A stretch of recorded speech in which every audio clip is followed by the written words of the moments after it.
Welcome to this week's lesson segment on Weekly Outdoor Plus, brought to you by Barbershop, 2400 Church Street, Stevens Point, where they have the most wide variety of vacuums, sewing machines, and parts you can need, and great service to go along with it. So get your notebooks and pencils out, because it's time for your lesson segment with myself, Jace Hintz, and Weekly Outdoor Plus.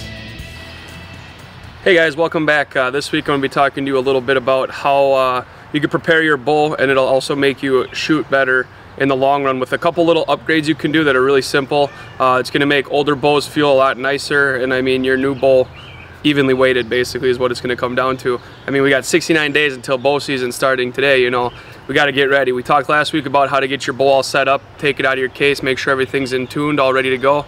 Now I'm going to talk to you guys a little bit about what you can put on it or what'll help out your shooting, silencing, and the whole 9 yards. First off, if you're going to be silencing your rest, which everybody pretty much does, if you have a prong rest or a drop away, you're gonna have to put some sort of moleskin on it, some sort of fur to make it quieter. If you're not gonna shoot a ton, I would recommend doing that right away, because otherwise you're gonna have to re-sight in as soon as you are comfortable with it. So put that on right away and make sure that you're ready for it and everything. Another thing that is really nice is if you don't have a newer bow, a string stopper. It's basically a backward stabilizer that hits your string, so when you shoot, the string comes forward and flexes. This is a string stopper that'll be touching your string at all times. When you shoot, it'll come up and it'll hit that string stopper. It'll actually have a cleaner release on your arrow, helping it release sooner, which will make you actually a little bit more accurate because it'll cut out some of your hand torque, and it'll stop all of your string vibration. And that's what makes your bow mostly vibrate, mostly shake and everything, is just because, you know, the axle to axle, it ain't gonna stop on a dime. It's gonna have like a bungee cord effect basically. That's one thing that'll help a ton. Another thing too, especially like right now, it's kind of windy out, a big thing that helps is a stabilizer. If you have the correct setup of stabilizers, whether it's one out front, one off the side, both, whatever helps out, just to make the weight from your grip. I know we talked a lot about grips and form and everything.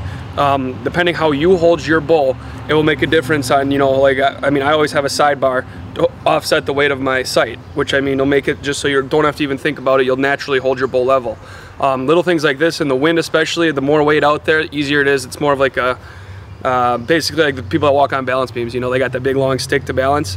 That's not, you know, they don't walk out there with a toothpick because it's not going to help you balance. The farther out the weight, the more stable you're going to be. The more weight on it, the more stable you're going to be, as long as it's not too much for you to handle, which is another thing. I mean, we can help you out with that at the shop, throwing weight on, throwing weight off, just seeing what'll work for you. We got a lot of nice variety that you can try out and see what helps and what doesn't. The new thing with stabilizers too, the hunting ones, a lot of people are used to, like, they're just round. I mean, whether it's a limb saver one or whatever, kind of shorter. Well, you need the weight the farther out you can possibly get it, again, for the same reason, you know, for the balancing act. Farther out you have it, the more it's going to affect what it's actually doing. So, like, the ones that are like that, I mean, they're nice for cutting out the little bit of hand vibration you get from your shock of your bow. But now they make ones that are something like basically a blade looking type setup, where it's going to be more narrow and it's still going to be wide, so when the wind comes, it doesn't hit it as much. It's not going to affect you as bad. Little things like this are going to really help out your setup just for when it is windy out. You know, nobody shoots a deer inside. That doesn't really work out. You got to be out in the wild, up in your tree. Higher you are, obviously, the more the wind's going to affect you. Little things like that are going to make it so it doesn't affect you quite as much. All right. If you have any questions, stop in. We'd be more than happy to help you out. The last thing I'm going to talk about is sights now. You know, right now it stays light out till what, 8, 9 o'clock. Problem is, right in mid-season there, when we got that change of time, it gets darker really early.